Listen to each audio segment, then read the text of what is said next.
Hey everybody, this is going to be a short video today. If you remember, I built this '59 Fender Bassman. Well, given the test equipment that I now have and some of the things I learned on my last Fender Bassman, I'm going to just go through this amp one more time and make sure that everything is where it needs to be. So what I'm doing right now is I'm measuring the plate voltage on this amp, and I'm currently at 423. Let's say 423.5, just to be safe. So let's go take a look at the chart and see what the bias voltage is supposed to be.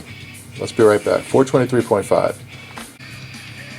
All right, we're back here on the Weber website, and the tubes that I have in this thing are the 5881s, and the plate voltage I'm getting is 423.5. And let's see what I'm supposed to have. So according to this, I'm supposed to have 42.9. Let's take a look down here at this chart and look for the 5881 tubes.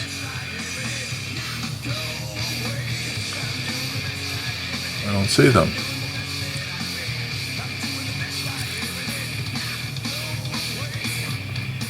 All right, let's go look for them somewhere else. Be right back. Alright, so here's another good site if you can't find your tube on the Weber site. It's robrobinette.com, and he's got a lot of cool stuff on here. So you'll see that he has a tube bias calculator, and there's my 5881. It's a 23 watt tube. I've entered my my plate voltage, 423.5, and what we're saying here is in a class AB amp, which is what I have, 50% should be 27.2 milliamps. 60% should be 32.6, and 70% should be 38. So what I'm expecting this amp to be is about 32.6. So let's go see what we have in there. Okay, I've got my two sockets on here, and I've got them connected to my meter, and I'm measuring DC millivolts. And you'll see that I've got about 36.5 on one side, and when we flip the switch we get the other side. 35.2. Now if you remember, 38 is hot, and I want it to be at about 32.6, so I'm a little high on these things. And I also have my voltmeter here. Now the way you adjust this on this one, I do have a bias balancer here, so I can try to do that. Let's see what happens with that. Let me be right back. Okay, I'm going to try to adjust this, and we'll see if it makes any difference. So I have it all the way down, and it's only 35, so I do have to change the resistor in here. Let me bring it down to the lowest, which is 35.2. If I bring to the other side and check it, I get 33. So I'm going to have to change the resistor. In this amp, it's this blue resistor right here. So what I'm going to do is take that resistor out, put in the decade box, and figure out what value I need. Be right back. Okay, you'll see I have this resistor cut out here, and I have it gator wired to this decade box. And there's my bias, and you'll see I've got a split between 36 and 37 on the two tubes. And I currently have the decade box set to 20K. So in order to get that to come down to 32.6, I need to add a little bit of resistance. So first let's try a 2K.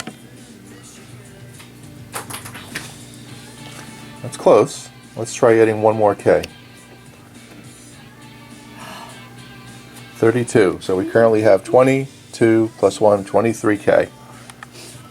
And we've got 32.1. I want this to be at 31.6. So if we turn this bias just a little bit up, and I have my bias adjuster right here in the ground spot. There's 32.6. Let's see what we have on the other side. 31.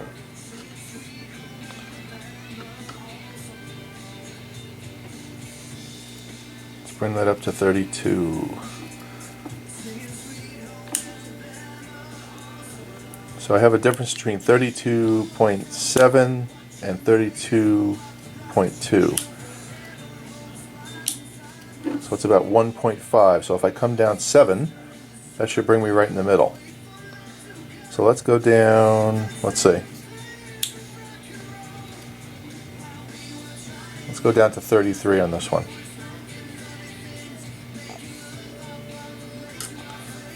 That should help me be just about balanced. 32.9, 33. That's low.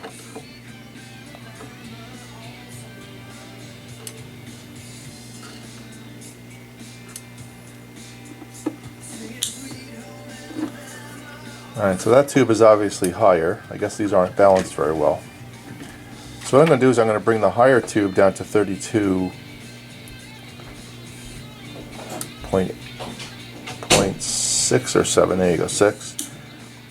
This one is going to be at 31, and I'm going to leave it that way, and I'll tell you why. I'm actually adding some resistance with these wires in this decade box. So when I disconnect all those things, that should go up just a little bit.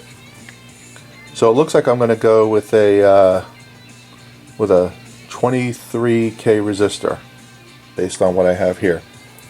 So let me go put that in, and then we'll test it again by after we remove this wires in the decade box and see where we are. Be right back. Okay, so I've replaced that resistor. I only had a 22K resistor, so I put that in there, and I've powered the amp up, and you'll see that I'm getting 32.9 on one side, and just about 32 on the other. So I have a spread of about 1 millivolt. I'm not going to get crazy about that. I may tweak this up just a tiny little bit to 2.43. Let's see what we get on this side. See, that's a little high. I don't want that to be that high. So I'm just going to dial that back just a little bit to 33.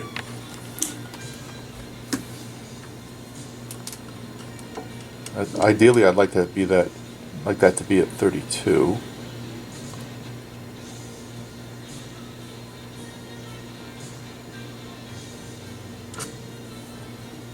Let's see where that sends me. I think that's good. You know, on this amp, I may do another mod and create a separate bias pot for the two tubes. This one doesn't seem to have a good spread between the two output tubes, so I may do that. But I think this is going to be in better shape than where it was. It's definitely not as hot. So that's going to be it for this video. Just wanted to kind of exercise what I learned in my previous amp, and that's it. Have a good night, everybody.